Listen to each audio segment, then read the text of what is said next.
In this video, I'll be discussing how to accomplish a growth mindset by bringing awareness to our shadow self, aka subconscious, unconscious mind. So going from autopilot to living with intention. Hi, I'm Erin, your spiritual transformation coach, and this is Wellness Bloom KC. I'm here to educate and empower you because you're worthy of being your best self. I'll be straight with you, shadow work is not easy. It's really hard. Mostly our shadow self is made up of traits from suppressed memories that have created usually irrational fears of rejection, abandonment, being misunderstood. They can manifest as rage, envy, selfishness, greed, power hunger, also self-sabotaging and projecting behaviors. If you have a history of a pattern of severe traumatic events, please do this work with a mental health professional. I am not a licensed mental health professional, and this information is intended for educational purposes only. So how do we tap into our shadow?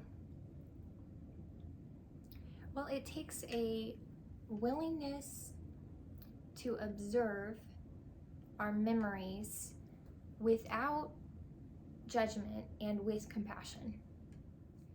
It means being vulnerable and being truly honest with ourselves with what has happened.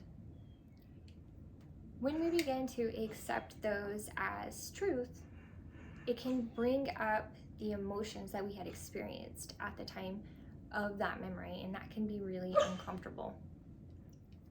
This is where self-care comes in, and it is absolutely detrimental to healing these unprocessed emotions. If this becomes too difficult, please take a break. This would be a good time to pick up some mindful strategies, such as just resting, taking a nap, or meditating for 10-20 minutes, taking a bath.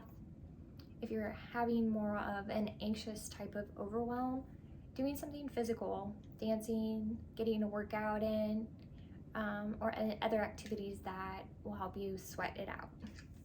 Giving yourself space to gain awareness gives some deep insight to our thought patterns, what's driving our decision, and what's inhibiting growth. Being able to see these memories with a fresh set of eyes gives us the opportunity to rewire, rewrite that story, benefiting our latter response. As a personal example, I've struggled with confidence most of my life, and I have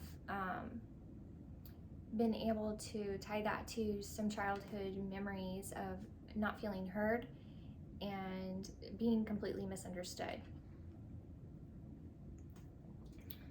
You know, at the time I was a kid, so I didn't necessarily have the foresight to understand that I needed to develop my communication skills. I was often very forward and direct and wasn't always received well, if at all.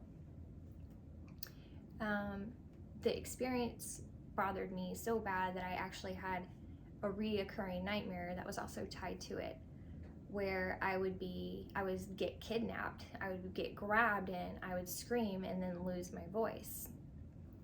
Even still,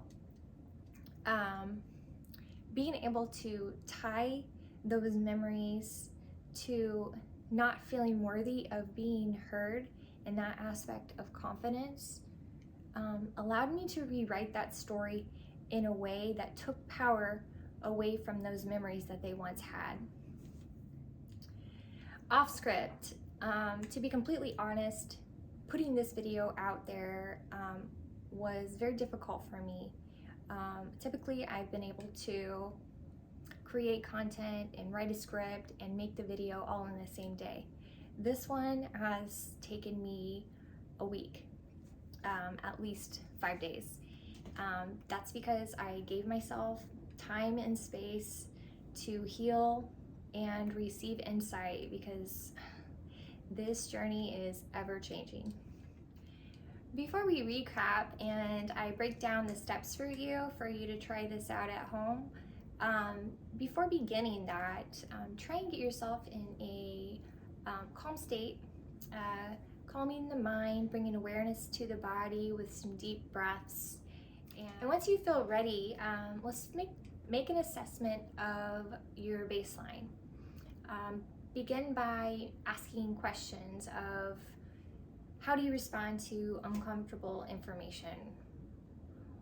What drives your decision? Meaning, do you oftentimes make decisions or don't do the things that you want to do out of fear of failure or fear of worthiness? What are your triggers and what are your fears? These questions might set off a chain reaction of memories. Try and focus on one thing at a time. So for my example, I focused on confidence, which had quite a few memories attached to it, and it was okay for me to process that as a group. If you're trying to focus on more than one thing at a time, such as self-worth and confidence, and fear of failure, that might be a little too much. So we try and focus on one thing. Pick something that's I'll leave it up to you. It's either the least resistant or the memories that seem the most relevant to you, or picked the trait that you think you could benefit the most from changing. Once you pick that area to work on, remember, we're going to be observing those memories with compassion and without judgment,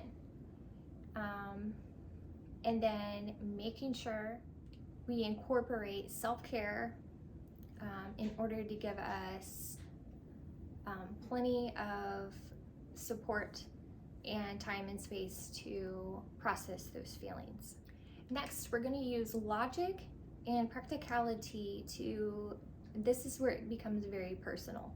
The whole process is very personable, but it's really up to you how you process those feelings. Do you want to rewrite that story to rewire your programming? Do you want to release it? Either way, just simply by bringing awareness to the origin of an area of your shadow self will move mountains inside of you, creating space for you to be truly present in each moment, and also to give you you'll be able to respond and act with more compassion for yourself and for others. If this resonates with you and you found benefit in this information, please like, share, and subscribe. If you would like for me to make a meditation video about going from autopilot to intentional living, please leave a comment below, or you can also just comment and say hello so we can get connected. I love connecting with my followers. Thank you so much for watching. I wish you all light and love. Namaste.